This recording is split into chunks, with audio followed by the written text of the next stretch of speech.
அன்பார்ந்த புண்ணியாத்மாக்களே, பகவானுடைய அருட்குழந்தை, பகவானுடைய சொரூபமாக பெரிய ஃபியூச்சரில் பெரிய லெவலில் வருவாங்க. எனக்கு இப்போவுமே தெரியுது காரணம் என்ன. எவ்வளவோ உடல்நிலை பாதிக்கப்பட்டது. உடல்நிலை பாதிக்கின்ற போது மனநிலையும் மாறி. இப்போ எனக்கு ஒரு நோய் இருக்குன்னா நான் அதையே கிளினிக் சைக்காலஜி. ஆனால் அவங்க அதெல்லாம் ஓவர் கம் பண்ணி அவங்க படித்த படிப்பு அது வேண்டாம், எட்டு சுரைக்காய் கருக்கி இதில் எழுதி. இப்போ என்னன்னா மருத்துவ சம்பந்தமான எல்லாரும் கன்ஃபியூஷனாக இருக்காங்க. இல்லை ஒரு ஹாஸ்பிட்டல் போகிறோன்னா அதை பாரு இதை பாரு இதை பாரு. இப்போ செல்வமாருக்கு ரொம்ப ஒரு நேரம் ஓய்வு இல்லாமல் இருக்குதுன்னா கொஞ்சம் காஃபு சளி பிடிச்சிருக்கு நெஞ்சு வரைக்கும் அவங்களுக்கு உடனே அவங்க சொல்லிட்டாங்க, இதையும் சாப்பிடுங்க அதையும் சாப்பிடுங்க. இப்படி யார் சொல்லுவா? Never ever. இதுதான் மகன் தேடிக்கிட்டு இருக்கான். ஹாஸ்பிட்டல் கூட அங்கே போகும், அந்த அவரை போய் ஸ்கேன் பண்ணு, அடுத்தால எம்ஆர்ஐ பாரு, இப்படி போட்டு இதை வேறு லைனில் கொண்டு போயிடுறாங்க.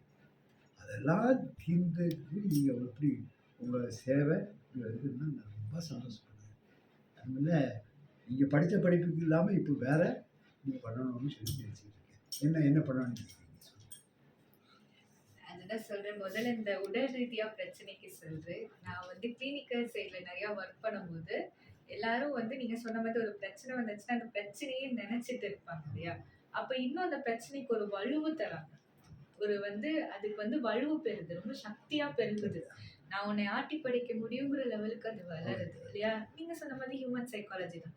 பிரச்சனையை தள்ளி வச்சு பார்த்தா அது சின்னதாக தெரியும். ஸோ நம்ம அதை விட்டு கொஞ்சம் யோசனையை என்ன சொல்யூஷன் அப்படிங்கிறத நோக்கி பார்க்கணும். அதே மாதிரி இப்போ இருக்கிற காலகட்டத்தில் எல்லாருமே எப்படின்னா பிரச்சனை வந்த பிறகுதான் பிரச்சனை பிரச்சனை பிரச்சனைங்கிறீங்க. பிரச்சனை வர்றதுக்கு முன்னாடி நம்ம சில செய்ய வேண்டிய கடமைகளை தவறுறதுனால தான் அந்த பிரச்சனையே வருதுங்கிறத உங்களுக்கு புரிஞ்சுக்கிறது. ஸோ எனக்கு என்ன நான் சொல்லுவேன் அப்படின்னா, பிரச்சனையை வர்றதுக்கு முன்னாடி நம்ம சரியா வச்சுக்கிட்டோம்னா எதுவுமே நம்மளை அண்டாது. First thing. ஸோ நம்ம சீரா வச்சுக்கிறது ரொம்ப முக்கியம். அடுத்து நீங்க சொன்னது என்னன்னா மன ரீதியான பிரச்சனை. மன ரீதியான பிரச்சனைக்கு முதல் தீர்வு நான் என்ன சொல்வேன் அப்படின்னா, மனசை ஒருநிலைப்படுத்துறது. நீங்க சொன்ன மாதிரி வெளிநாட்டுக்கு போகணும், இது பண்ணணும் அப்படின்னு சொல்லி பணம் சம்பாதிக்கணும்னு ஓடிக்கிட்டே இருக்காங்க. கடைசியில என்ன தேவை? அந்த அண்டைய காலத்துல உங்களுக்கு என்ன தேவை? பேங்க் அக்கௌண்ட்ல கோடிக்கணக்குல பணம் இருக்கும். ஆனா உடம்பு கடைசி வரைக்கும் நம்ம கூட வரும். நம்ம உடம்பு அதை ரொம்ப பத்திரமா பாத்துக்கிறது நம்மளுடைய கடமை. கடவுள் கொடுத்த பரிசை நம்ம அது போலவே பொத்தி காத்து நம்ம கடைசி வரைக்கும் வச்சுக்கிறது நம்மளுடைய ஒரு கடமையும் கூட. அதுக்கு இன்னொன்னு என்ன சொல்லணும்னா, நம்ம நல்லது செய்யணும், நல்லது பண்ணணும், கடவுளோட அருள் வேணும். அதுக்கு நம்ம கடவுளை இறைவனை பிரார்த்திக்கணும். முக்கியமா குருமார்களோட அருள்கள் இருந்துச்சுன்னா கடவுளோட அருள் நம்மளுக்கு சீக்கிரம் கிடைக்கும். குருமார்களோட அருள் நம்மளுக்கு ரொம்ப கிடைக்கும். அப்படி நான் ரொம்ப பர்சனலா எக்ஸ்பீரியன்ஸ் பண்ணது யோகிராம் சிவகுமாருடைய அருள் பரிபூர்ண அருள்னாலதான் நான் இந்த லெவலுக்கு எனக்கு ஞானமா இருக்கட்டும், இல்லைன்னா என்னோட பேச்சு திறனா இருக்கட்டும், எனக்கு எல்லாமே யோகிராம் சிவகுமார் கிட்ட இருந்து அருளப்பட்டதுன்னு நான் அவருக்கு நிஜமா ரொம்ப கடமைப்பட்டிருக்கேன். நன்றி. அடுத்தாப்புல சந்திப்போம். அடுத்தாவது தொடர்ந்து காணிமடத்தில் வச்சு பீச்சில் எல்லா இடங்கள்லையும் முக்கியமான மருந்தோட மலைக்கு ஆஞ்சநேயருக்கு இது கையில் சஞ்சீவ் மலையை தூக்கிட்டு போகிறோம் இல்லையா, அந்த மலைக்கு அடிவாரம். இப்படி பல இடங்கள் இருக்குது. மௌனகுரு சுவாமி படம், இப்படி பல இடங்கள்ல நம்ம பேட்டி எடுக்க போகிறோம். இது ஒரு 2 days அங்கே காணிமடத்தில் தங்குறாப்புல அப்பா இருக்கிறோம்.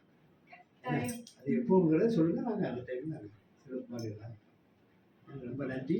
இன்னைக்கு ஆரம்ப நிலை நல்லா இருக்குது. இன்னும் ஒவ்வொரு சப்ஜெக்டாக Tamil, both Tamil and English. Okay, நன்றி.